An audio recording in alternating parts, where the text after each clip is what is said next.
The sun rose lazily over Ragus, painting the sky in hues of orange and pink. For most, it was the start of another bustling day, but for Bidemi, it was another day of survival. At just 10 years old, she was already well acquainted with the weight of responsibility.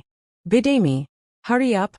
Oh, the oranges won't sell themselves, her mother called from the kitchen, where she was frying okra to sell at her tiny shop. Yes, Mawai, Bidemi replied, quickly wrapping a scarf around her head and tying her worn slippers. She picked up the tray, filled to the brim with ripe oranges, and balanced it expertly on her small head. It was a skill she had mastered after years of practice. The streets were alive with noise and movement. Cars honked impatiently, traders shouted to advertise their goods, and the air smelled of petrol and freshly baked bread. Bidemi walked briskly, weaving through the crowd as she called out, "Buy oranges! Fresh oranges! Sweet and juicy!" Bidemi's route took her past a group of older boys who hawked bottled water and snacks. They laughed as she passed, but one of them, Are, stepped in her way. "Ah, small madam," he sneered. "You think you'll sell all those oranges before us? You should go home and play with your dolls."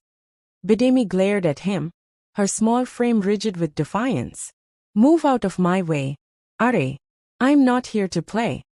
The other boys laughed, but Bidemi pushed past them. She had no time for their taunts. Every orange she sold mattered. It meant food on the table and a little extra to save for school supplies. As the morning wore on, Bidemi found herself near a busy junction. The roads were chaotic, with okadas, motorbikes, weaving recklessly between cars. "Buy oranges! Fresh oranges!" she shouted, her voice barely audible over the nose. An elderly man waved her over from the other side of the road. Eager to make a sale, Bidemi stepped off the curb, her eyes darting back and forth for a break in the traffic. Suddenly, an okada sped past, missing her by mere inches. "Ow! Be careful, my child!" a woman selling plantains yelled from her stall. Bidemi's heart pounded as she clutched her tray. "Thank you, Mai," she called back, her voice trembling.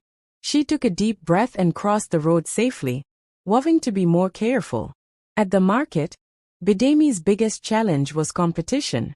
Other hawkers sold the same oranges, and some were not above playing dirty. "Buy from me, not that small girl," one woman called out to a potential customer. "Her oranges are not fresh," another added, though it was a lie. Bidemi felt tears sting her eyes, but she didn't let them fall. Instead, she smiled brightly at a man who was browsing the stalls. "Sir, please buy my oranges. They're sweet and freshly picked," she said, her voice steady despite the lump in her throat. The man hesitated, then handed her some money. "Give me 5, he said, and Bidemi quickly packed the oranges into a bag. "Thank you, sir," she said, her heart lifting. She wouldn't let anyone take her customers away. As the day dragged on, Bidemi grew tired. Her feet ached, and the tray seemed heavier than before. She found a shady spot under a tree to rest, wiping sweat from her brow. A woman selling roasted corn nearby noticed her and called out, "Come, my dear, sit with me for a while." Bidemi hesitated, then walked over. The woman handed her a piece of corn without asking for payment. "Thank you, Mai," Bidemi said, her voice soft with gratitude. The woman smiled. "You are a hard worker. Don't let anyone discourage you. God sees your effort." Bidemi nodded, feeling a warmth in her chest that had nothing to do with the heat of the day. By the time Bidemi returned home, the sun had dipped below the horizon, and the streets were quieting down. She handed her mother the money she had earned. "Well done, my child," Bidemi said, kissing her on the forehead. "You are my blessing." Bidemi smiled, but as she lay on her mat that night, she couldn't shake the challenges of the day. The taunts, the near accident, the rivalry. Still, she whispered a prayer.